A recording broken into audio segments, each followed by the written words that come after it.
Hi hello नमस्कार सर्वांना. तुम्हा सर्वांचे मनपूर्वक स्वागत आहे आपल्या आजच्या नव्या व्हिडिओमध्ये. आशा करते की तुम्ही सगळे आनंदी आणि निरोगी असाल.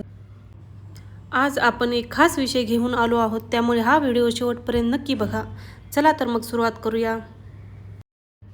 तुम्ही हा रविवारचा व्हिडिओ बघत आहात तर आज मुलींना नाश्त्यामध्ये पास्ता होता आणि जेवणाचा मेनू आलू पराठा, दही, वरण भात असा काहीसा होता. 5 वाजता रिफ्रेशमेंटचा चहा करून मावशीने पुढील स्वयंपाकाची तयारी सुरू केली. तर आज मुलांसाठी खास सरप्राईज आहे, भेळ आणि पाणीपुरी. आज आमच्या हॉस्टेलमधील मुलींसाठी चविष्ट आणि खमंग भेळ बनवत आहोत. सर्वप्रथम मुरमुरे, बारीक चिरलेला कांदा, टोमॅटो, उकडलेले बटाटे आणि कोथिंबीर तयार करून घेतली आहे.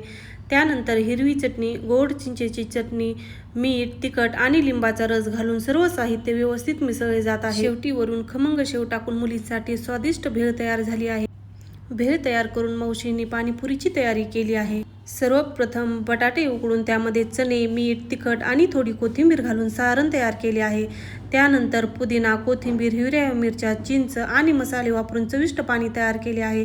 तयार पुदिन्यामध्ये बटाट्याचे सारण घालून त्यामध्ये थंड पाणी घातले. मुली नेहमी अभ्यास आणि इतर कामामध्ये व्यस्त असतात. त्यांना थोडा आनंद आणि विरंगुळा मिळावा म्हणून आम्ही आज त्यांच्यासाठी छोटंसं सरप्राईज दिलं. आणि नियोजित कार्यक्रमामध्ये योगायोग असा घडला की अचानक आपल्या हॉस्टेलमधील काही मुलींचे वाढदिवस साजरा करण्याची संधी मिळाली. अशा अनपेक्षित क्षणामुळे कार्यक्रमाला आणखीन रंगत आली. राजनंदिनीने आज सगळ्यांना प्रेमाने केक भरवला. तिच्या या गोड कृतीने सगळ्यांच्या चेहऱ्यावर हसू फुललं. प्रेम आणि आनंद वाटण्यातच खरा आनंद असतो.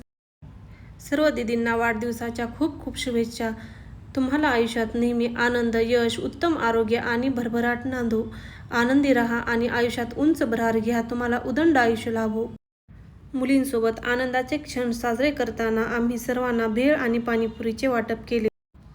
सुंदर डेकोरेशन, आनंदी क्षण आणि मुलींचे हसरे चेहरे यामुळे आजचा दिवस खास आणि विस्मरणीय बनला.